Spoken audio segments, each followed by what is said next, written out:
हम जीतेंगे positivity unlimited की व्याख्यान माला के दूसरे वक्ता हैं मुनि श्री प्रमाण सागर जी महाराज। मुनि श्री प्रमाण सागर जी महाराज दिगंबर जैन मुनि हैं और मुनि श्री विद्यासागर जी महाराज के सुयोग्य शिष्य हैं। आपने जैन धर्म की पारंपरिक डिफिकल्टीज को सहज भाषा में परिभाषित कर इसे जीवन के व्यवहारिक बनाया है। आपके उपदेशों और प्रयासों के माध्यम से समाज के गुणात्मक परिवर्तन की प्रक्रिया शुरू हो गई है। मुनि प्रमाण सागर जी हिंदी, संस्कृत, प्राकृत और अंग्रेजी भाषाओं के एक प्रसिद्ध विद्वान हैं। आपने जैन धर्म और जैन दर्शन पर कई ग्रंथों की रचना की है। आपसे प्रार्थना है कि हम सभी जीतेंगे पॉजिटिविटी अनलिमिटेड व्याख्यान श्रृंखला के तहत आपका प्रवचन देने की कृपा करें। देखिए, महामारी बहुत भयानक है और आए दिन हम लोग रोज़ सुन रहे हैं लोगों की संख्या, संक्रमितों की संख्या भी बढ़ रही है और मृतकों की भी संख्या बढ़ रही है। अस्पताल भरे पड़े हैं, लोगों को जगह नहीं मिल रही।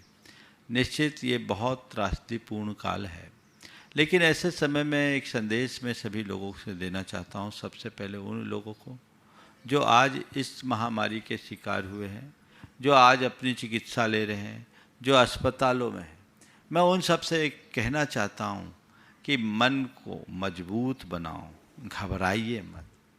बीमारी आई है, जाएगी। ये बीमारी आई है इसका मतलब ये नहीं कि ये बीमारी आई तो मौत ही आ गई। मन को अच्छा रखिए। यदि आपका मन मजबूत होगा तो आप इस बीमारी को चुटकियों में हरा सकते हैं। ऐसे भी विशेषज्ञ बताते हैं कि ज़्यादातर लोग तो ठीक हो जाते, 85% लोगों को तो पता ही नहीं लगता बीमारी आई और चले गई। कुछ लोगों को जो थोड़ा हल्का फुल्का लक्षण होता है उनको कुछ चिकित्सा की ज़रूरत होती है और कुछ लोगों को विशेष चिकित्सा की होती है और कुछ लोग होते हैं जो थोड़े मॉडरेट हो जाते हैं। लेकिन घबराने की बात बिल्कुल नहीं होनी चाहिए। मन को मजबूत बनाओ। सबसे पहले तो मैं उन लोगों से कहना चाहता हूं जो कहीं से संक्रमित या बीमार हैं, ये सोचे कि मैं ठीक हो जाऊंगा। ये बीमारी अल्पकालिक है, जैसे अन्य बीमारियों का इलाज होता है इसका भी इलाज होगा। मैं चिकित्सा लूँगा और ठीक हो जाऊंगा, मैं ठीक हो सकता हूँ। और दूसरी बात, अपने भीतर आध्यात्मिक दृष्टि रखे कि ये बीमारी तन को है, मन को नहीं। बीमारी तन को है, मन को नहीं। तन की बीमारी के 100 इलाज है, मन की बीमारी का कोई इलाज नहीं। इसलिए मैं सभी से कहना चाहता हूँ, इस तन की बीमारी को मन पर हावी मत होने दें। एक सज्जन जो एक अस्पताल चलाते हैं, उन्होंने बताया कि महाराज जी, हमारे यहाँ बहुत सारे पेशेंट्स आते हैं और हमने ये देखा कि जिन पेशेंट्स का मनोबल ऊंचा होता है वो बहुत क्रिटिकल पोजीशन में आने के बाद भी संभल जाते हैं, लेकिन जो मरीज अपना मनोबल तोड़ देते हैं उनको संभालना मुश्किल होता है और उनकी प्रायः मौत भी हो जाती है। बताया कि 40 सैचुरेशन में मेरे पास आने वाले लोग जिनके लंग्स 80% तक खराब हो गए, वे लोग भी मनोबल के बल पर आज उस बीमारी को मात देकर घर जाकर स्वस्थ होकर घर पहुंच गए।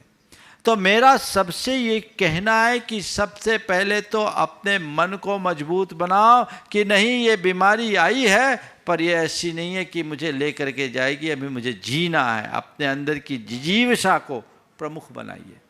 दूसरी बात, अपने अंदर आध्यात्मिक दृष्टि रखिए कि ये शरीर में बीमारी है, शरीर का जन्म होता है, शरीर का मरण होता है। अगर बीमारी आई है तो शरीर में आई है और इस बीमारी के प्रभाव से अगर विनाश भी होगा तो शरीर का विनाश होगा।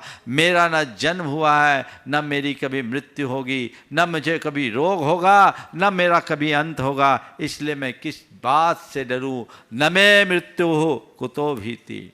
जब मैं मृत्यु रूप हूं ही नहीं तो डर किसका? मन को मजबूत बनाइए, इससे बिल्कुल मत घबराइए। बीमारी आई है, जाएगी। और एक बात गांठ में बांध के रखिए कि जब तक मेरी आयु है मुझे कोई हिला नहीं सकता और आयु पूरी हो जाने के बाद कोई जिला नहीं सकता। तुम्हारी आयु पूरी होगी तब तुम्हें कोई नहीं रोक सकता। और एक बात ध्यान रखना, जाने का नंबर हो तो स्वस्थ आदमी भी चला जाता है, और अगर किसी की आयु है तो महीनों वेंटिलेटर पर रहने वाले लोग भी वापस से अपना जीवन प्राप्त कर लेते हैं। इसलिए निर्विकल्प रहिए। हमारे यहाँ तो एक कहा जाता है, राजा राणा छत्रपति हाथ इनके असवार, मरना सबको एक दिन अपनी अपनी बार। तो एक दिन तो सबको मरना है, लेकिन जब मेरी बारी आएगी तब मरेंगे, अभी मेरी बारी थोड़ी है। तैयारी है, आएगी तो स्वागत है, लेकिन घबराना नहीं। मृत्यु का स्वागत उमंग और उल्लास के साथ करना, भय और उद्वेग के साथ नहीं। इससे घबराना बिल्कुल नहीं चाहिए। आप अपने मन के इस भय को हटा दीजिए। लोग अस्पतालों में रहते हैं, आजू बाजू में एक दूसरे लोगों को देखते हैं, लोग अगर चले जाते हैं तो मन में घबराहट होता है, कहीं मेरा नंबर ना आ जाए, मेरा नंबर ना आ जाए। तो अमर हो क्या है, हो क्या? नंबर तो एक दिन सबका आना है। हमारे पुरखे गए, हमको भी जाना है। जगह खाली करेंगे तब तो दूसरे आएंगे। बोलो, अगर हमारे पुरखे नहीं गए होते तो हमें जगह मिलती। लेकिन जब नंबर आएगा तब वो सब सेट है, घबराओ नहीं, हमारे हाथ में नहीं, तुम्हारे हाथ में नहीं है। मन का हम निकाल दीजिए, मन में एक अलग उल्लास और ऊर्जा को जगाइए, तो ये चीजें आपको संभालेगी। इसके साथ जो और आवश्यक चीजें उसे अपनाइए। चिकित्सा के साथ साथ मन को मजबूती देने के लिए आप योग आदि की क्रियाएं कीजिए, भावना योग कीजिए, वो आपके जीवन को एक अच्छी दिशा देगी। मन जिसका मजबूत होता है उसे कुछ भी नहीं बिगाड़ सकता। मैं मानता हूँ कि अमर कोई नहीं है, लेकिन हमें बेमौत नहीं मरना। लोगों को थोड़ा सा कोविड पॉजिटिव आता है तो लोगों के मन में खौफ आ जाता, अब तो गए।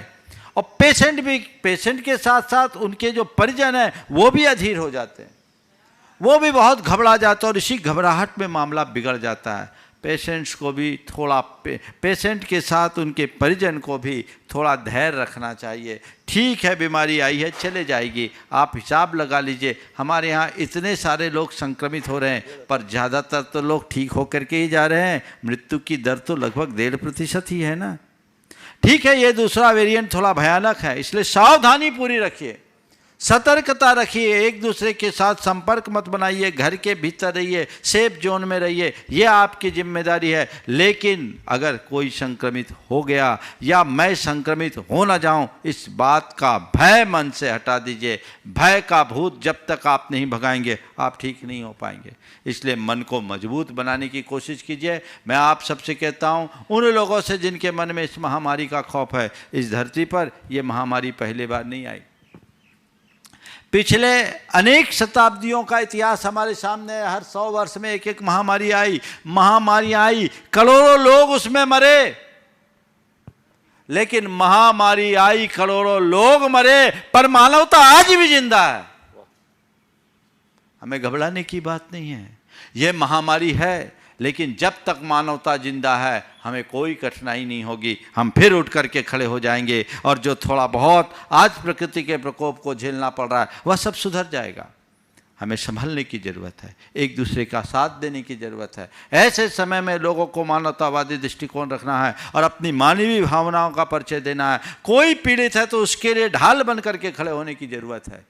और जैन समाज के लोगों के लिए मैं विशेष कहूँगा, हमारी संस्कृति तो दान धर्म की संस्कृति रही है। हमारे पुरखों ने जब भी कभी कोई ऐसी विपत्ति आई है, जी खोल करके दान धर्म किया है और लोगों की रक्षा में आगे आया है। हमें उसी परंपरा को आगे बढ़ाना है और इस त्रासदी को एक वैश्विक आपदा मानकर जिसको जो संभव है अपना सहयोग देने के लिए हाथ आगे बढ़ाना चाहिए और एक अच्छा उदाहरण प्रस्तुत करना चाहिए। क्योंकि आज के समय में इस मानवता पर आए संकट को दूर करना हर किसी का कर्तव्य है। जो इस कर्तव्य के प्रति दिल होंगे वो ठीक हो जाएंगे और उनके साथ कुछ भी नहीं होगा। इसलिए हमें एक कोशिश करनी है, हम स्वस्थ रहें, औरों को भी स्वस्थ रखने की कोशिश करें। बार बार जो अस्वस्थता का अनुभव होता है वे एक वाक्य दोहराएं, स्वस्थ हो हम, स्वस्थ हो हम, स्वस्थ हो हम। मैं स्वस्थ हूँ, मैं स्वस्थ हूँ, मैं स्वस्थ हूँ और मैं आत्मा हूँ, शुद्ध आत्मा हूँ। शुद्ध हो हम, शुद्ध हो हम, शुद्ध हो हम की धुन अपने अंदर रखे। यह आपके मन को मजबूती देगा और आप इस बीमारी को हराकर बाहर लौट सकेंगे। जिन लोगों का मनोबल ऊंचा हुआ है वे बाहर आए हैं, उम्र दराज लोग भी उसे हरा कर आए हैं। लेकिन जिनने सोचा अब तो मैं बचूंगा नहीं, अब तो मैं बचूंगा नहीं, अब तो मैं बचूंगा नहीं, जो अपने जीवन से हार गए वे घर लौट के नहीं आ पा रहे हैं। इसलिए सभी अपने मन को मजबूत करें और अंतिम सांस तक संघर्ष करें। मेरी जितनी सांसें हैं मुझे जीवंतता से जीनी है और अपने जीवन को धन्य करना है। यही मेरा सभी के लिए मार्गदर्शन है और आशीर्वाद भी।